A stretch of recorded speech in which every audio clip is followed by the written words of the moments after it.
What's up YouTube, Mkohl40 here, back on GalacticGod's channel this week.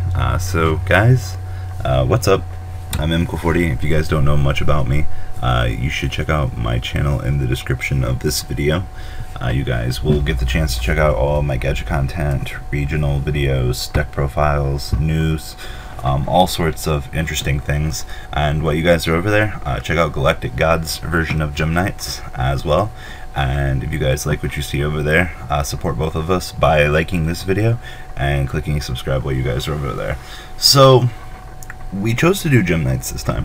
For those of you that aren't too familiar, back in the early 2011 format, I covered a good chunk of Gem Knights when they were starting to see their pinnacle in Japan, when stuff like Laval Chain and Dagusto Emerald were freshly being released in Japan, and I was testing it, and I was in love with the deck because of Future Fusion and Card Destruction. Card Destruction, let you tribute Obsidian and Lazuli and get all the free cards in your hand while netting yourself card advantage. But those two cards have long since left the TCG. Now there are several versions of Gem Knights. There is the Sacred Sword version, which I'm currently testing because it simply gave me better results. I played 10 matches with this deck and the Lightsworn variant, and overall this variant gave me just better results.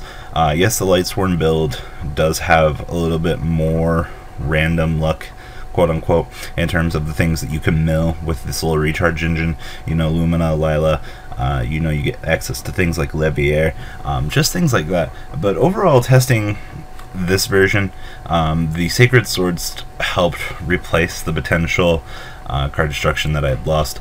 Plus, also with this version, you get access to Redox and Crystal. Now, I'm not playing the guy that lets you tribute a special normal Gem Knight monster from your deck. I was testing him, and he was just popping up at the wrong times. Now, 10 games might not be minimal results for some of you guys, but overall, for now, these were just the best results. This build is also based off of an old skeleton that I had. Things like Beelzebub and Dracossack aren't in here. This extra deck is really tight for space. You also have to remember I am playing the triple Volcanic Shell.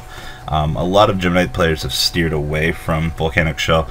I do like the fact that it's a one card shaved off of your deck every turn, potential things like that. Also, now that Rescue Rabbit is at 1 in the States, I've steered closer to Summoner Monk. Now, looking at this, you're like, well, Rob, you don't play a lot of spells. You also have to remember, once you get your Gem Knight Fusion, Monk is alive for days. Now, it's neither here nor there. You can play it however you want. The thing with Monk, though, is its auto access to the Laval Chain. Laval Chain is very important because he lets you shave off one card from your deck. All the Gem Knight Fusions you want. It's such a ridiculous card. So, what are Gem Knights meant to do? Well, they're basically spam level 7, spam level 8 fusion deck. Basically, things like Citrine. 3 Citrines, attack, attack, attack. Your opponent can't respond with things until the end of the damage step. So it stops things like Swift Scarecrow, Battle Fader, Gore's Trag, and that was the original concept behind this deck.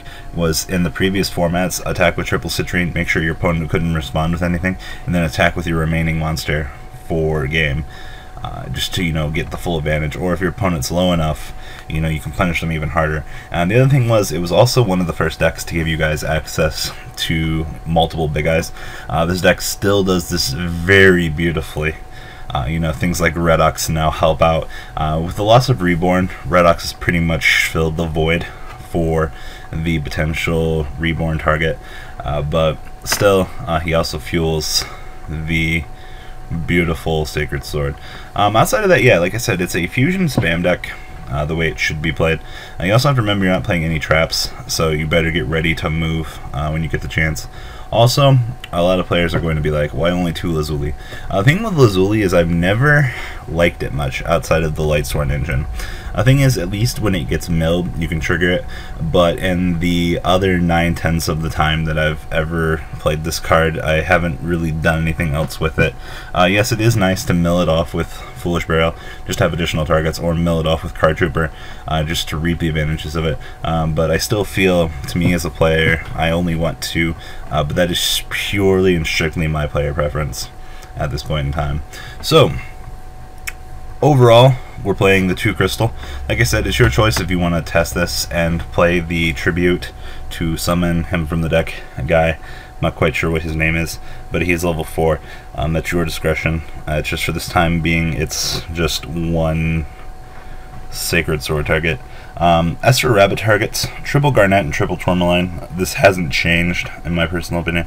You need access to both of them. He's a 1900. He gives you access to Prism Aurora. Both are very important to the deck. You can cut it down however you want in testing, but I still feel that having these normal monsters is very crucial. As for the effect monsters, triple Redox, this is still a testing thing. I know a lot of players are like, 2 is fine.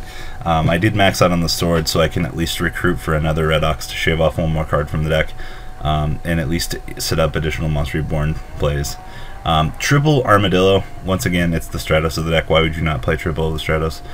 2 Amber, basically, he's the Gemini. When you re-summon it, you get to discard a Gemini card, so you can discard Fusion to recur back your Rescue Rabbit.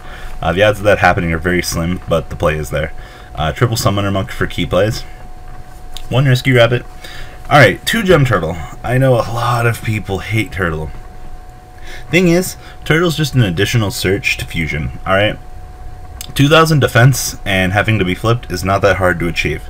Alright, if your opponent attacks it and it at least lives, you at least have the ability to go into the big XYZ play on the next turn with it, you know, go into Laval Chain or Emerald for recyclability.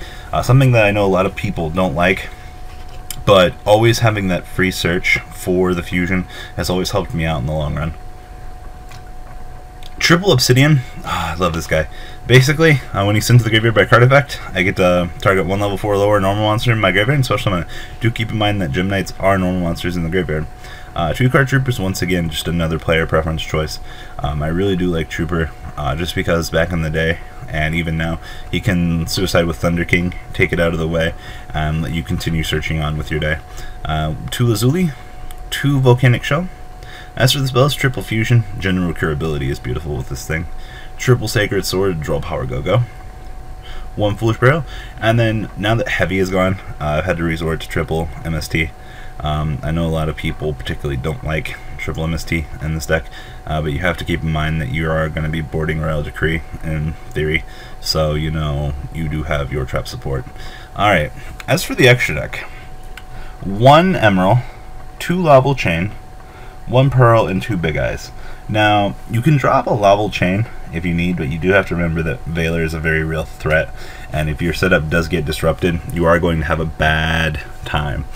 Things like Noble Swarm Beelzebub might be something you might want to consider, because you do have to remember you do set up a lot of combo pieces, so you might be minus somewhere along the way. So Noble Swarm Beelzebub might be a choice to consider just to disrupt your opponent. Same thing with Pearl. You can cut Pearl, but the thing is, Pearl's that Gem Knight named monster, and it's at least got 2600 attack to step on things. Once again, you can alternate the extra deck however you see fit, but for now, 2 Big Eyes are still very crucial. I could see Drakosek being still really important to this core, but still the ability just to have that second Big Eye has always been important. 1 Gem Knight Ruby, Trample, and the ability to make it 4900 Trample. At will, very important as well. Triple Citrine, the Game Ender, 2 Prism Aurora, 2 Zirconia, and then the 1 Gem Knight Master Dia. I've only ever played Dia just because of the fact that if I need a really big beat stick, depending on my hand, or if I don't have a really big play, or I'm stuck with just stuff to make Citrine along the way, I can just make Dia.